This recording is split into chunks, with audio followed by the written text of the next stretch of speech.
जय हिंद दोस्तों, मैं हेमंत कुमार आप सभी का स्वागत करता हूं रिजल्ट गुरु पर। जैसा कि आप देख पा रहे हैं, भारत के आगे झुका चीन और पाकिस्तान। तो देखिए ये क्या न्यूज है, भारत के आगे झुक गया चीन और पाकिस्तान। देखिए आपकी एससीओ समिट जो होने वाली है उसके लिए क्या हो गया है, ये पाकिस्तान और चाइना भारत आने के लिए तैयार हो गए हैं। चाइना को तो पहले प्रतिनिधित्व एकदम क्लियर नहीं था वो आएगा या नहीं आएगा, लेकिन पाकिस्तान पर बहुत ज़्यादा कन्फ्यूजन बनी हुई थी, क्योंकि कुछ समय पहले लगभग 2 महीने पहले जब आपकी एससीओ की एक और मंत्रियों की मीटिंग हुई थी, डिफेंस मिनिस्टर्स की मीटिंग, तो उस समय पाकिस्तान के जो बिलावल भुट्टो आए थे उनको बहुत ही शर्मिंदगी का मौका झेलना पड़ा था। तो उसके बाद उनका बहुत ज़्यादा आलोचना हुई थी पाकिस्तान के अंदर और इंटरनेशनल लेवल पर। तो जिसके बाद ये कयास लगाया जा रहा है कि पाकिस्तान आएगा कि नहीं आएगा। ज़्यादातर पाकिस्तान के आने की संभावना नहीं थी, लेकिन भारत के दबाव में और भारत की इतनी सामरिक स्थिति मजबूत होते हुए देखने के कारण पाकिस्तान ने फिलहाल अपना स्टांस क्लियर कर दिया है और भारत की समिट में आ गया है। इससे पहले यह समिट होने वाली थी आपकी दिल्ली के अंदर, लेकिन भारत ने एक शॉकिंग मूव चली थी, एकदम सडनली मूव चल दी थी, जिसके कारण क्या हुआ था, इसको वर्चुअली करा दिया गया था। पहले आपके जब भारत आने वाले थे तो इन पर शंका थी, लेकिन भारत ने जब से ये वर्चुअली किया था तो इनकी ये दबाव में आ गए और इनको आना पड़ा।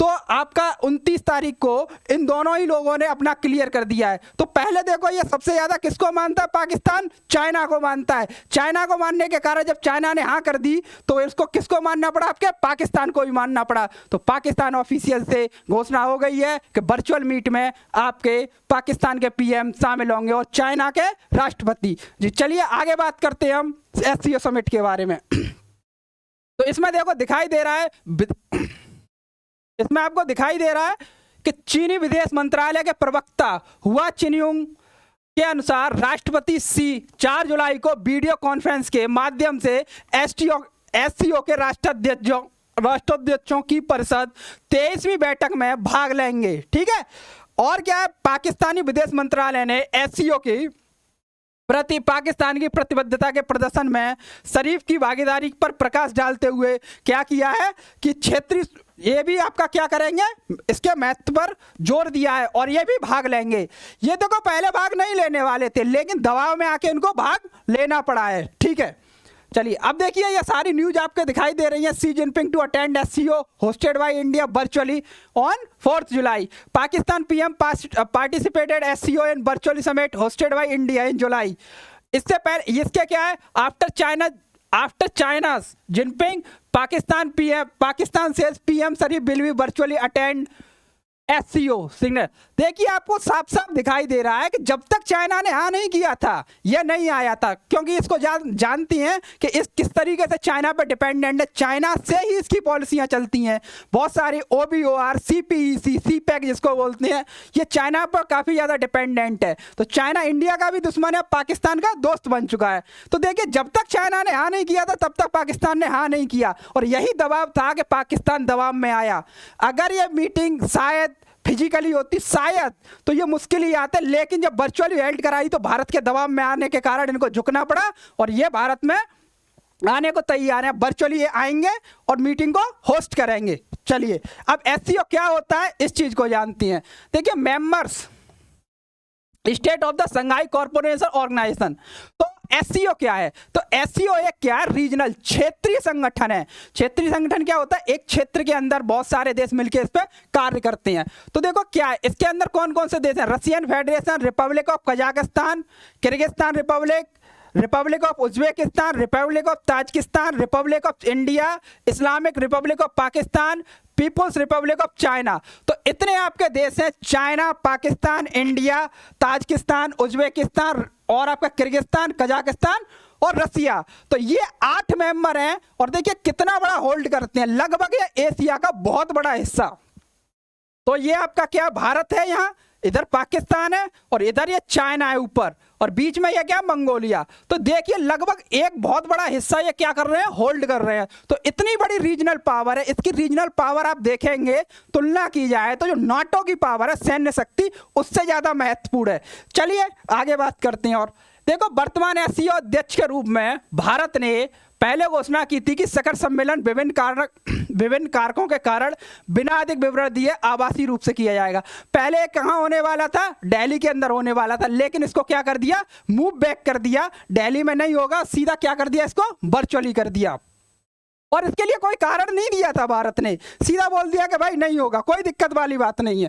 अब क्या था, भारत ने सितंबर 2022 में एससीओ की गूढ़ अध्यक्षता ग्रहण की थी और इसके नेतृत्व में एससीओ परिषद के अध्यक्षों की 22वें शिखर सम्मेलन की अध्यक्षता श्री नरेंद्र मोदी ने की थी। अब देखो क्या होता है, ये रोटेटिंग चेयर चलती है, हर साल एक आदमी पे क्या आती है, एक देश पे क्या आएगी, एक इसकी अध्यक्षता आएगी। तो 2022 के अंदर 22वें शिखर सम्मेलन में किसने ली थी, भारत ने ली थी उज्बेकिस्तान से।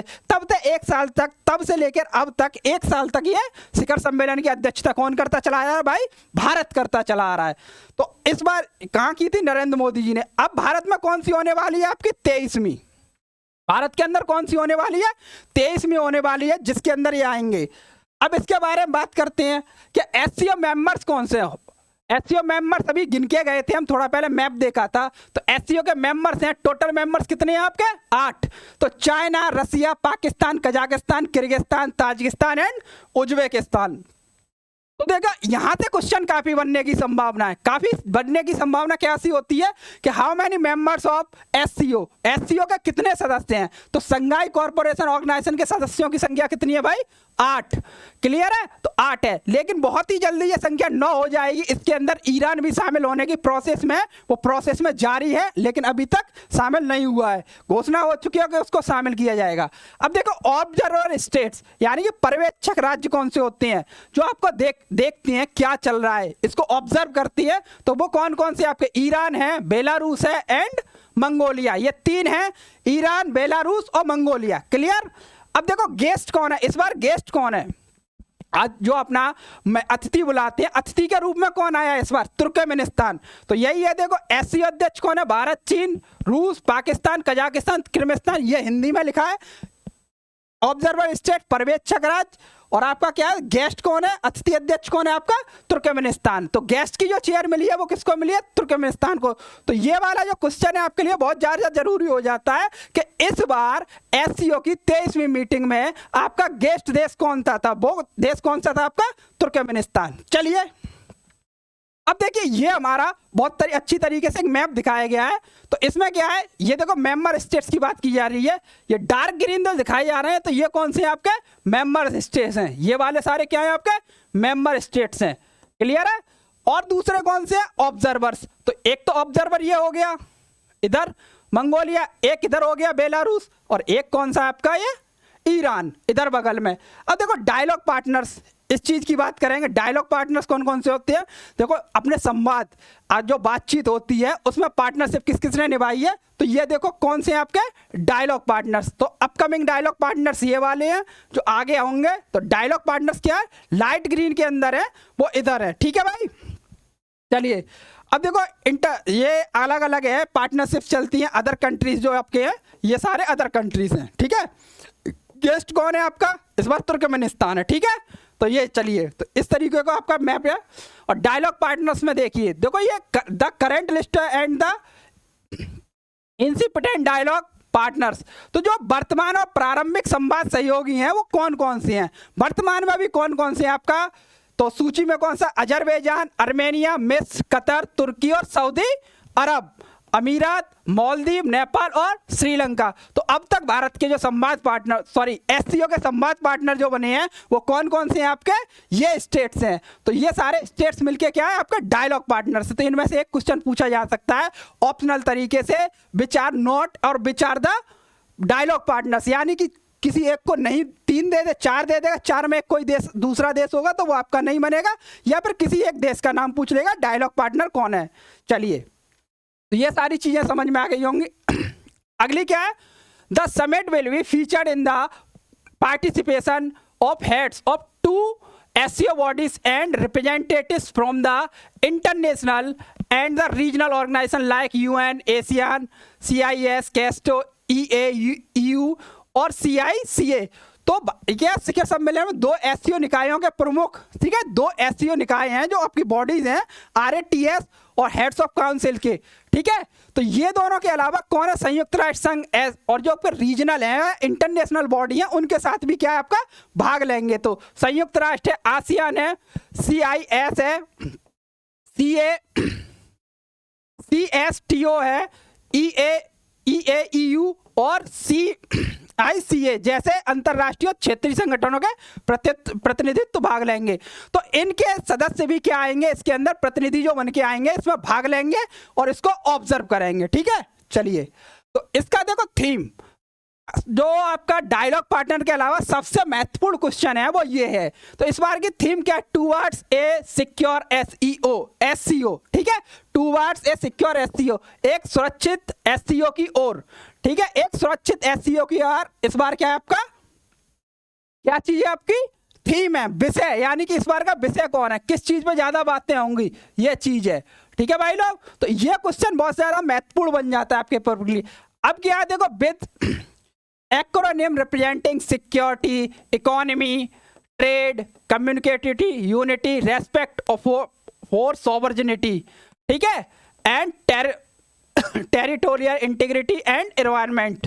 तो देखिए इसके साथ साथ आपकी थीम क्या है, थीम तो ये है, साथ में और कौन सी है, इनके साथ साथ क्या है आपकी सिक्योरिटी पे भी बात होगी, इकोनॉमी पे भी काम करेंगे, ट्रेड पे भी, व्यापार पे भी काम होगा, कनेक्टिविटी पे भी और एकता पे भी, रेस्पेक्ट फॉर सॉवरेनिटी, यानी कि हर देश का सबसे बड़ा चीज यही होता है कि हर देश का अपनी संप्रभुता होती है, तो उस पर भी काम किया जाएगा। उसके अलावा देखो फोकस्ड एरिया कौन है, इस बार किस चीज में फोकस किया जाएगा, तो सबसे बड़ी बात है किसी भी देश को सबसे ज्यादा फोकस किस पे करना चाहिए, अपने साइंस एंड टेक पर। तो ये वाले भी सारा पूरा SCO मिलकर किस पे करेगा, startup and innovational, traditional medicine, digital inclusion, youth empowerment and share Buddhist heritage. तो ये सारी चीजें देखो, बुद्धिस्ट हेरिटेज, तो इसमें देखो क्या है, सुरक्षा, अर्थव्यवस्था, व्यापार, कनेक्टिविटी, ये इस वाले की हिंदी है, कनेक्टिविटी, एकता, संप्रभुता, क्षेत्रीय अखंडता के लिए सम्मान और पर्यावरण का प्रतिनिधित्व करने वाले संक्षिप्त नाम के साथ।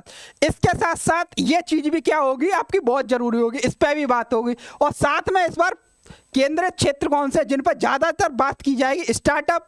देखो स्टार्टअप और इनोवेशन बहुत जरूरी चीज है, किसी भी देश के डेवलपमेंट में सबसे महत्वपूर्ण हिस्सा निभाते हैं ये आपके स्टार्टअप और इनोवेशन। ठीक है, पारंपरिक चिकित्सा जो आपकी पुरानी मेडिसिन हैं उससे कैसे आपको यूज करनी है, किस तरीके से बढ़ाना है, और आपका क्या है डिजिटल समावेशन। ठीक है, युवा सशक्तिकरण और यूथ एम्पावरमेंट, ये बहुत जरूरी चीज है, क्योंकि जब तक किसी भी देश का यूथ एम्पावरमेंट नहीं होगा वो फ्यूचर में डेवलप नहीं हो सकता सारी चीजों पे। और सादा बौद्ध विरासत है, तो ज्यादातर जो बौद्ध विरासत है सब देशों में जो साझा है उन पे भी काम किया जाएगा। ठीक है, चलिए और क्या देखो, ये क्वेश्चन एक और ये बहुत ज्यादा जरूरी है, वाराणसी में सांस्कृतिक और पर्यटन राजधानी कार्यक्रम ने SCO सदस्य देशों के बीच लोगों के बीच संबंधों को बढ़ावा देगा।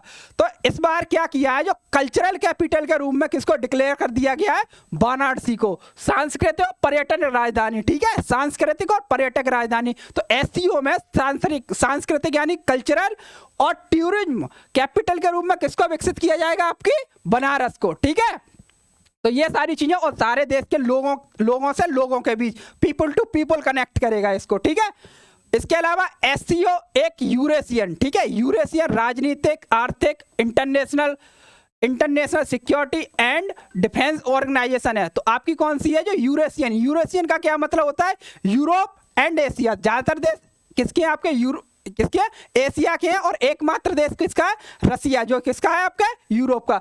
तो एक SCO क्या है, यूरेशियन क्या है बॉडी है, जो बहुत अच्छी तरीके से काम करती है, जिसका काम होता है पॉलिटिक्स पे, इकोनॉमी पे और इंटरनेशनल सिक्योरिटी पे और डिफेंस पे। ये डिफेंस ऑर्गेनाइजेशन है, इन सब पे ये काम करती है।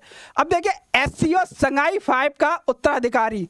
ठीक है, तो SCO क्या है, संघाई 5 का, जो संघाई 5 के नाम से बना था, संघाई 5 के नाम से संघाई 5 का उत्तराधिकारी, या फिर तो इस चीज के नाम से बना था, जिसका गठन कब किया गया था, 1996 में।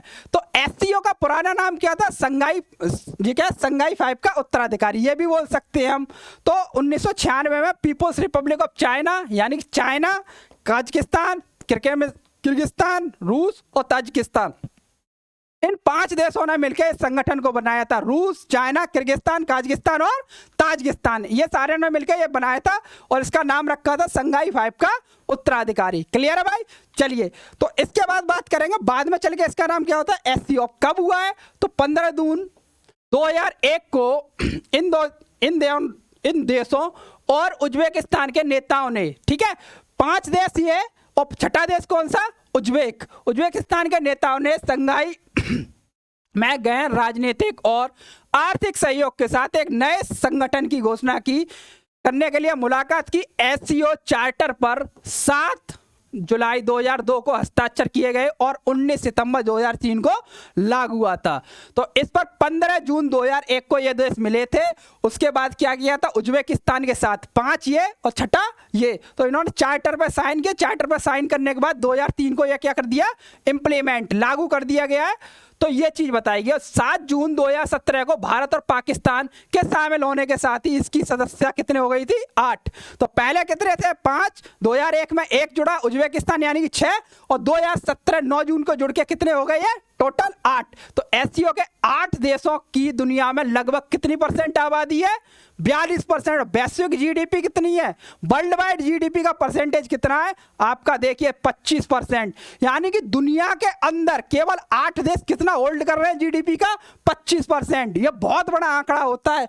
और देखिए लगभग आपकी आधी आबादी किसके पास है, इसके एससीओ संगठन के पास। इसमें 2 सबसे महत्वपूर्ण देश हैं, एक हमारा भारत और दूसरा कौन सा आपका, चाइना। तो ये दोनों होल्ड करते हैं पॉपुलेशन का सबसे ज्यादा, लगभग 1917 यही हो जाते हैं सबसे ज्यादा देश।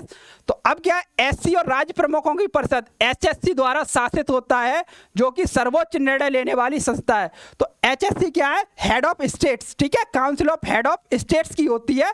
तो ये इसकी ऑर्गेनाइजेशनल बॉडी होती है, जो क्या सर्वोच्च निर्णय लेने वाली क्या संस्था है, जिसकी साल में एक बार बैठक होती है। साल में एक बार इनकी जो हेड ऑफ स्टेट्स हैं, council of head of states की, इसकी मीटिंग होना तय है। तो ये इसमें सबसे बड़ा निर्णय लेते हैं, जो कि इस बार होने वाली है आपकी, ठीक है। चलिए ये देखिए, ये रीजनल पावर सबसे बड़ी की बात की गई थी। तो आप देख सकते हैं, ये जो रेड कलर दिखाई दे रहा है आपका, रेड कलर है, रेड वाला कौन सा आपका, एससीओ, ठीक है। तो रेड वाला कौन सा आपका, एससीओ, और ये ब्लू वाला कौन सा है आपका, ब्लू वाला कौन सा आपका, नेटो, ठीक है। ब्लू वाला कौन सा आपका, नेटो। तो ये संगठन आप देख सकते हैं कितना बड़ा है। तो नाटो और आपका क्या, एससीओ का कंपैरिजन दिखाया किसके लिए, सिक्योरिटी पर्पज और रीजनल की वजह से। तो दुनिया का सबसे बड़ा लार्जेस्ट रीजनल ऑर्गेनाइजेशन, यानी कि दुनिया के सबसे बड़ा क्षेत्रीय संगठन कौन सा है आपका, एससीओ। ये देखिए कितना आपका हल्ला कटता है, बहुत ज्यादा नाम होता है नाटो का बहुत ज्यादा नाम होता है। लेकिन आप इसमें देख सकते हैं, इमेज आपको दिखाई दे रहा है साफ साफ कितना ज्यादा है। देखिए लगभग आधी से ज्यादा जनसंख्या होल्ड कर रहा है, जीडीपी 1/4 है इसके पास। तो आप समझ सकते हैं इसकी पावरफुल कितनी है। अगर ये सारे देश मिलकर एक साथ काम कर सकते हैं तो दुनिया में इनका सर्वश्रेष्ठ नाम होगा, और हर देश आपको कॉर्पोरेशन बिठाएगा तो आपका होगा। लेकिन इसके साथ ही क्या होता है, जितने भी भारत के पड़ोसी देश हैं इसमें कॉन्फ्लिक्ट है। तो एससीओ के अंदर कॉन्फ्लिक्ट बहुत हैं, भारत का पाकिस्तान के साथ, भारत का चीन के साथ, उज्बेकिस्तान का ताजिकिस्तान के साथ, और भारत का थोड़ा सा हिस्सा नेपाल के साथ भी चल रहा है विवाद। तो ये विवादों से बहुत ज़्यादा घिरा हुआ है। नेपाल बेशक इसका हिस्सा नहीं है, ठीक है, लेकिन विवाद बहुत है। तो मेरा कहने का मतलब है, तो ये आपस में विवाद में जरूर हैं लेकिन काम कर रहे हैं लगातार। तो ये रीजनल सबसे बड़ी ऑर्गेनाइजेशन है। अगर एक कॉर्पोरेट होकर काम करेंगे तो बहुत बड़ी ऑर्गेनाइजेशन बनेगी, क्योंकि ये सिक्योरिटी ऑर्गेनाइजेशन भी है, ठीक है। चलिए, तो इस वीडियो को देखने के लिए धन्यवाद। जय हिंद दोस्तों। ऐसी जानकारी के लिए आप जुड़िए हमारे साथ। मैं अमन कुमार आप सभी का स्वागत करता हूं। तो हमारे YouTube चैनल को सब्सक्राइब करें, वीडियो को शेयर करें और लाइक करके जाइए। ऐसी इंटरेस्टिंग जानकारी के साथ आप जुड़े रहिए हमारे साथ। जय हिंद दोस्तों।